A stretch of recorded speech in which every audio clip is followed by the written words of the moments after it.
ಕರ್ನಾಟಕದ ಕರಾವಳಿ ಭಾಗದ ಮಣ್ಣಿನಲ್ಲಿ ಹುಟ್ಟಿ ಇಂದು ವಿಶ್ವಾದ್ಯಂತ ತನ್ನದೇ ಆದ ಛಾಪು ಮೂಡಿಸಿರುವ ಅದ್ಭುತ ಕಲೆಯೇ ಯಕ್ಷಗಾನ. ಯಕ್ಷಗಾನ ಎಂದರೆ ಕೇವಲ ನೃತ್ಯವಲ್ಲ, ಕೇವಲ ನಾಟಕವೂ ಅಲ್ಲ. ಸಂಗೀತ, ನೃತ್ಯ, ಅಭಿನಯ, ವೇಷಭೂಷಣ, ಸಂಭಾಷಣೆ ಮತ್ತು ಪೌರಾಣಿಕ ಕಥೆಗಳ ಅದ್ಭುತ ಸಂಗಮವೇ ಯಕ್ಷಗಾನ. ರಾತ್ರಿಯ ಸಮಯ, ತೆರೆದ ರಂಗಮಂದಿರ, ಚಂಡೆಯ ಗಂಭೀರನಾದ, ಮದ್ದಾಲೆಯ ತಾಳ, ಬಣ್ಣ ಬಣ್ಣದ ವೇಷಭೂಷಣ ಮತ್ತು ಪೌರಾಣಿಕ ಪಾತ್ರಗಳ ಅದ್ಭುತ ಅಭಿನಯ ಇವೆಲ್ಲವೂ ಒಂದೇ ವೇದಿಕೆಯಲ್ಲಿ ನಮ್ಮ ಕಣ್ಣು ಮುಂದೆ ಬರುವುದೇ ಯಕ್ಷಗಾನ.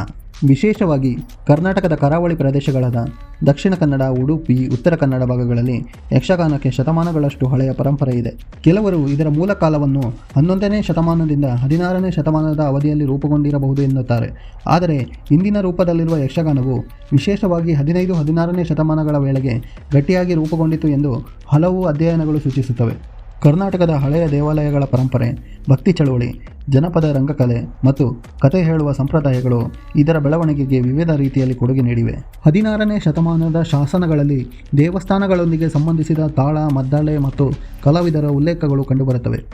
ಅದೇ ಕಾಲಘಟ್ಟದ ವಿಷ್ಣುವಿನ ವಿರಾಟ ಪರ್ವ ಮುಂತಾದ ಕೃತಿಗಳು ಯಕ್ಷಗಾನ ಪ್ರಸಂಗಗಳ ಪ್ರಾಚೀನ ಲಿಖಿತ ಪರಂಪರೆಗಳ ಬಗ್ಗೆ ಸಾಕ್ಷ್ಯ ನೀಡುತ್ತವೆ.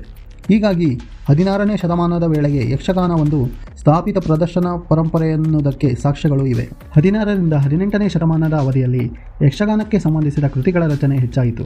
ವಿವಿಧ ಕವಿಗಳು ಹಾಗೂ ಕಲಾವಿದರು ಈ ಕಲೆಯನ್ನು ಇನ್ನಷ್ಟು ಶ್ರೀಮಂತಗೊಳಿಸಿದರು.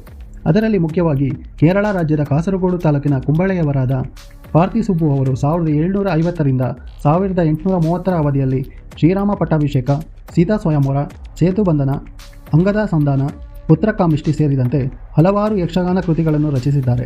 ಹಾಗೂ ಮೈಸೂರು ಅರಸರ ಕಾಲದಲ್ಲಿ ಅಂದರೆ 2ನೇ ಕಂಠೀರವ ನರಸರಾಜ ಒಡೆಯರವರು 14 ಯಕ್ಷಗಾನ ಕೃತಿಗಳನ್ನು ರಚಿಸಿ ಯಕ್ಷಗಾನಕ್ಕೆ ವಿಶೇಷ ಪ್ರೋತ್ಸಾಹ ನೀಡಿದ್ದರು. ಹಿಂದಿನ ಕಾಲದಲ್ಲಿ ಇದನ್ನು ಭಾಗವತರ ಆಟ, ದಶಾವತಾರ ಆಟ ಮತ್ತು ಬಯಲಾಟ ಎಂಬ ಹೆಸರುಗಳಿಂದ ಕರೆಯಲಾಗುತ್ತಿತ್ತು.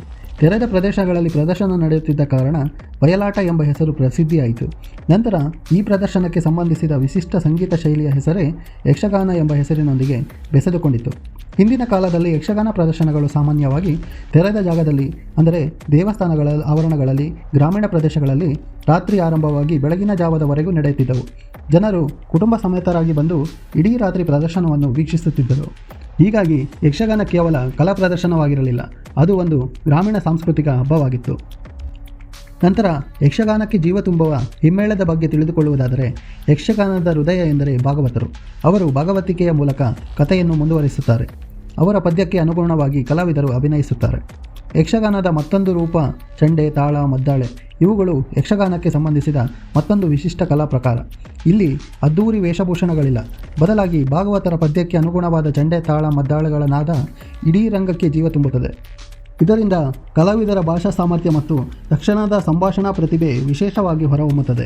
ಇನ್ನು ಯಕ್ಷಗಾನವನ್ನು ನೋಡಿದ ತಕ್ಷಣ ನಮ್ಮ ಗಮನ ಸೆಳೆಯುವುದು ಮುಮ್ಮೇಳದ ಅದ್ದೂರಿ ವೇಷಭೂಷಣ, ದೊಡ್ಡ ಕಿರೀಟಗಳು, ಬಣ್ಣದ ಮುಖವಾಣಿಕೆ, ಅಲಂಕಾರಿಕ ಆಭರಣಗಳು ಮತ್ತು ವಿಶಿಷ್ಟ ವೇಷಗಳು. ಇವೆಲ್ಲವೂ ಕೇವಲ ಅಲಂಕಾರಕ್ಕಾಗಿ ಅಲ್ಲ, ಪಾತ್ರದ ಸ್ವಭಾವ, ಶಕ್ತಿ, ಸ್ಥಾನಮಾನವನ್ನು ಯಕ್ಷಾಭಿಮಾನಿಗಳಿಗೆ ದೃಶ್ಯ ರೂಪದಲ್ಲಿ ತಿಳಿಸಲು ಅದ್ದೂರಿಯಾದ ವೇಷಭೂಷಣಗಳಿಂದ ಕಲಾವಿದರು ಅಭಿನಯಿಸುತ್ತಾರೆ. ಅದರಲ್ಲೂ ರಾಕ್ಷಸ ಮತ್ತು ವೀರ ಪಾತ್ರಗಳ ವೇಷಗಳು ಯಕ್ಷಗಾನದ ವಿಶಿಷ್ಟ ಗುರುತುಗಳಾಗಿವೆ. ಹೀಗಾಗಿ ಹಿಮ್ಮೇಳ ಮತ್ತು ಕಲಾವಿದರು ಸೇರಿ ಒಂದು ಸಂಪೂರ್ಣ ಯಕ್ಷಗಾನ ಪ್ರದರ್ಶನವನ್ನು ರೂಪಿಸುತ್ತಾರೆ. ಯಕ್ಷಗಾನ ಕಥೆಗಳ ದೊಡ್ಡ ಮೂಲವೇ ಪೌರಾಣಿಕ ಸಾಹಿತ್ಯ. ರಾಮಾಯಣ, ಮಹಾಭಾರತ ಮತ್ತು ಪುರಾಣಗಳ ಕಥೆಗಳನ್ನು ಪ್ರಸಂಗಗಳಾಗಿ ರೂಪಿಸಿ ಪ್ರದರ್ಶಿಸಲಾಗುತ್ತಿತ್ತು. ಕಾಲಕ್ರಮೇಣ ಯಕ್ಷಗಾನದಲ್ಲಿ ಪ್ರಾದೇಶಿಕವಾಗಿ ತೆಂಕುತಿಟ್ಟು ಮತ್ತು ಬಡಗುತಿಟ್ಟು ಎಂಬ ಪ್ರಮುಖ ಶೈಲಿಗಳು ರೂಪುಗೊಂಡವು.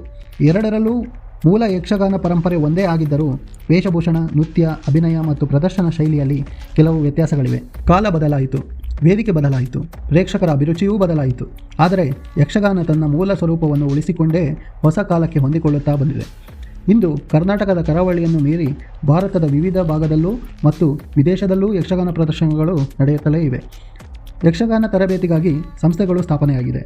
1971ರಲ್ಲಿ ಉಡುಪಿಯಲ್ಲಿ ಯಕ್ಷಗಾನ ಕೇಂದ್ರ ಆರಂಭವಾಯಿತು. ಯಕ್ಷಗಾನವೆಂದರೆ ಕೇವಲ ಒಂದು ಕಲೆಯಲ್ಲ, ಅದು ಕರಾವಳಿ ಕರ್ನಾಟಕದ ಸಂಸ್ಕೃತಿ, ಭಕ್ತಿ, ಇತಿಹಾಸ ಮತ್ತು ಜನಜೀವನದ ಜೀವಂತ ಪ್ರತಿಬಿಂಬ. ಆದ್ದರಿಂದಲೇ ಯಕ್ಷಗಾನ ಪ್ರತಿಯೊಂದು ಹೆಜ್ಜೆಯಲ್ಲೂ ಕರ್ನಾಟಕದ ಮಣ್ಣಿನ ಸೊಗಡು ಕೇಳುತ್ತದೆ, ಪ್ರತಿಯೊಂದು ತಾಳದಲ್ಲೂ ನಮ್ಮ ಪರಂಪರೆಯ ನಾದ ಮುಳುಗುತ್ತದೆ. ಈ ವರದಿ ನಿಮಗೆ ಇಷ್ಟ ಆಗಿದ್ದರೆ ಲೈಕ್ ಮಾಡಿ, ಸಬ್ಸ್ಕ್ರೈಬ್ ಮಾಡಿಕೊಂಡು ಸಪೋರ್ಟ್ ಮಾಡಿ. ಕರ್ನಾಟಕದ ಕರಾವಳಿಯ ಸಂಸ್ಕೃತಿಯ ಜೀವಂತ ಪ್ರತಿಬಿಂಬವಾದ ಯಕ್ಷಗಾನ ಕಲೆಯ ಬಗ್ಗೆ ನಿಮಗೇನನಿಸುತ್ತೆ?